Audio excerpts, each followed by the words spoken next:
Look at that beast right there. Damn. This Mopar look pretty good with these Chevelle wheels on there, huh?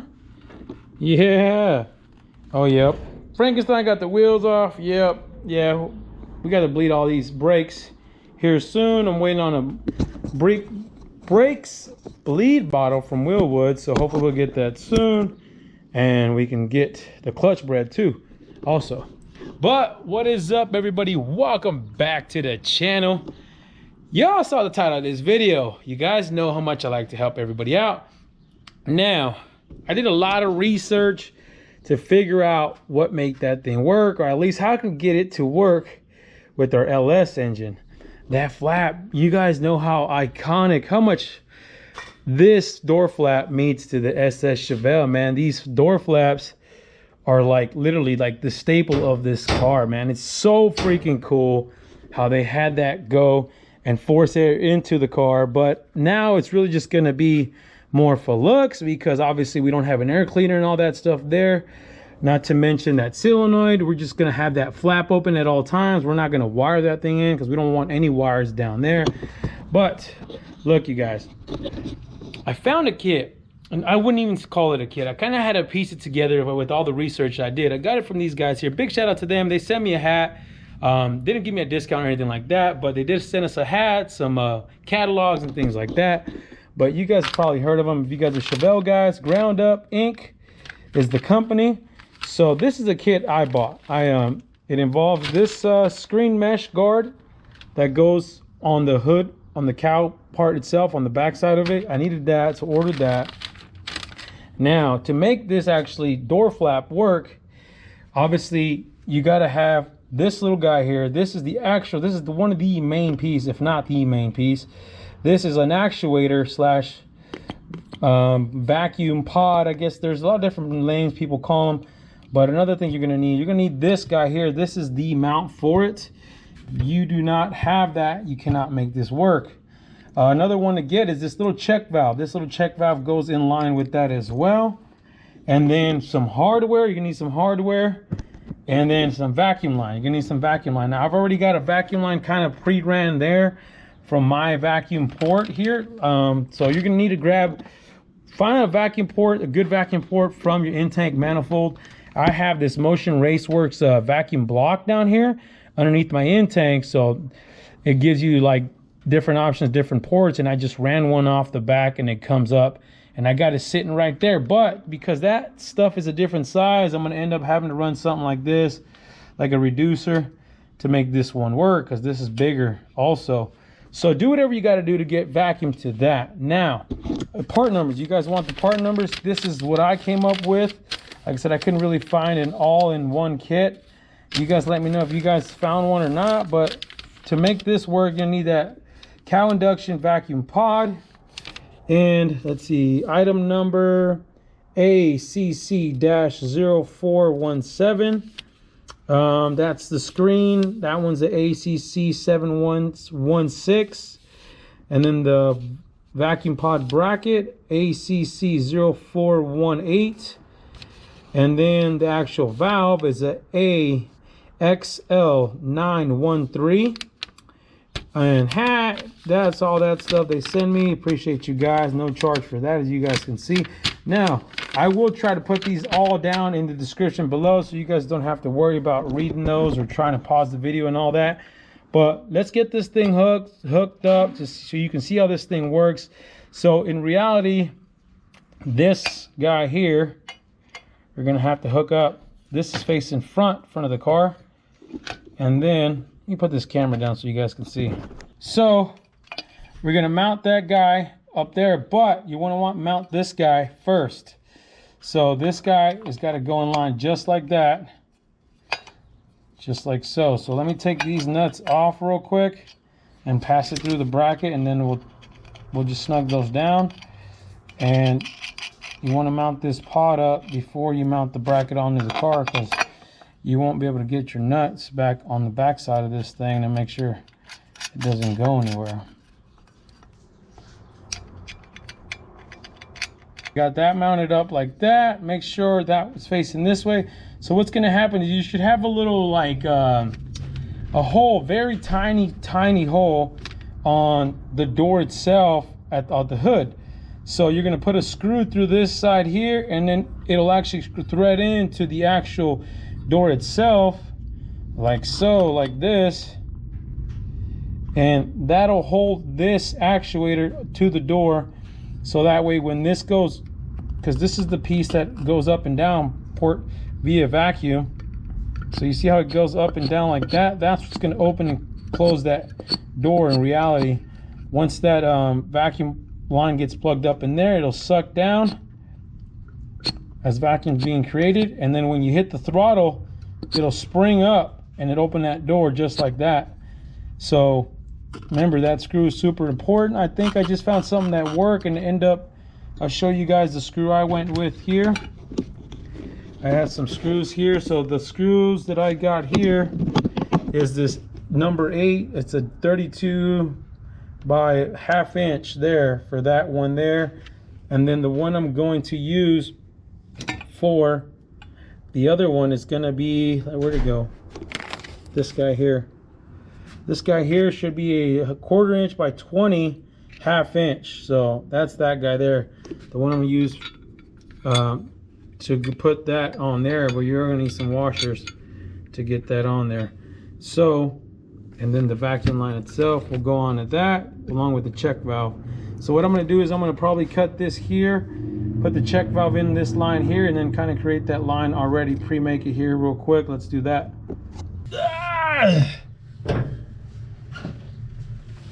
Well guys, this is a pain in the ass, I will say. If you can get the hood off of here and do this, I advise you guys you do so. But I don't have anybody here to help me get the hood off, let alone do I want to get it off, you know. But this would be a lot easier with the hood off. So if you can't get the hood off, and lucky for me, I'm like deep in here, but I don't have any wheel wells, so you guys might have to get the hood off just to get back here and work on this thing. Just a heads up. And then what I'm doing is I only put one bolt up top here to hold this bracket in, while I screw in the other bolt that actually goes through the vacuum pod and through the door. So I kind of want to get that done before I mount anything else. So I'm screwing all the way that in. Okay. See, so right there, the door is actually propped up already. It's in the upward position. Now I gotta get these bolts in somehow.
That was a pain in the ass, guys. You guys see what I had to deal with? Look at that little hole.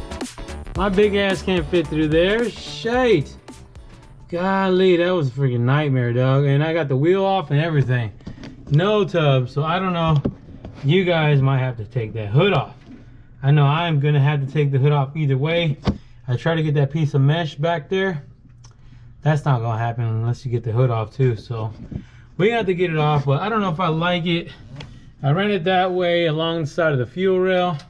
Try to hide that check valve a little bit, or you might still be able to see it. Either way, you're gonna kind of, I could have hid probably the check valve in there. I might redo it, I don't know, but that's the only vacuum line I had, so kind of made it work for now.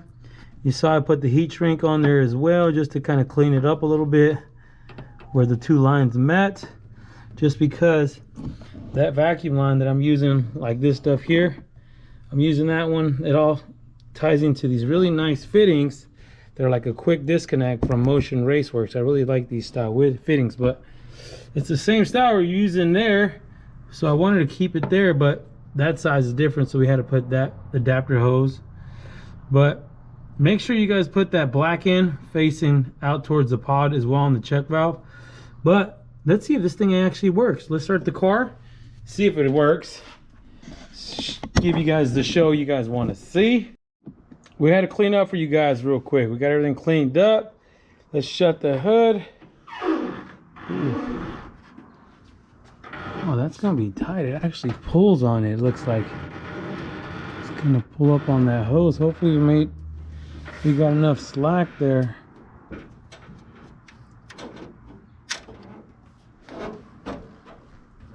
Look at that beast right there.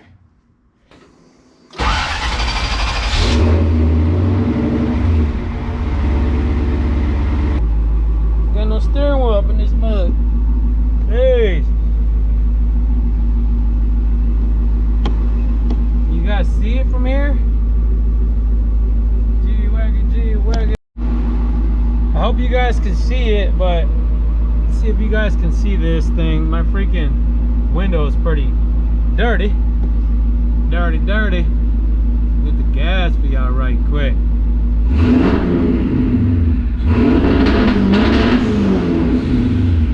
Oh man. See, so what that, you see where that check valve, what that check valve does, it allows that door not to like slam down like when you let off. So it doesn't just slam down, it kind of eases back down like it should. So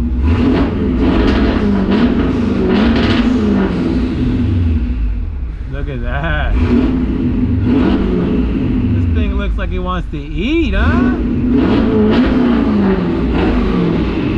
This thing's ready to eat, y'all.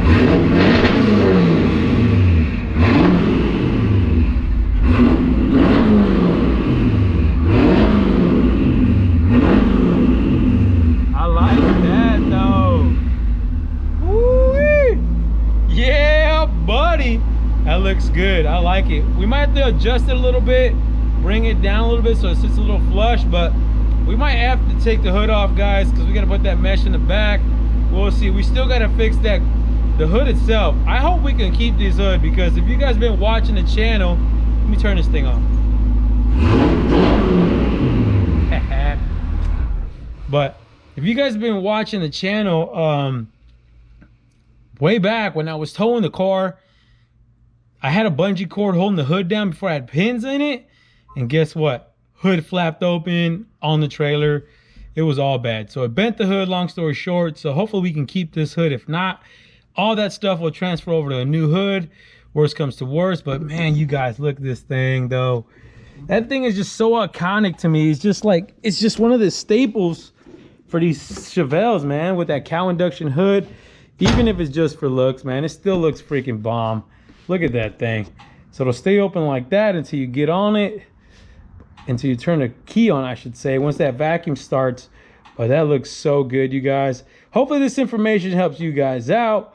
I hope I can kind of, hopefully that made it easy, because I didn't find anything on like YouTube or anything like that online that just kind of simplified it in a sense, you know, at least just to have that door flap working. And it really was not hard at all. It was really just a matter of fact of having all the right components, but that's all you really need. So make sure you get the check valve, the pod, the bracket, and then find a good vacuum source. And obviously you got to have that door in place already. So if you guys do not have that, reach out. Like I said, I got mine at ground up, so check them out. I'll leave the part numbers down here in the description below. But you guys liking what you're seeing. Also, look, if you guys are new to the channel, that's what we got going on down here. We got, this just came in on the last episode. We got that coming soon. That's a Hellcat Hellcat swap coming soon, you guys. So subscribe. And if you guys need that swag, make sure you guys hit up gooseperformance.com. Get your stickers, get your swag, support your boy, support the channel. And you already know, stay wrenching.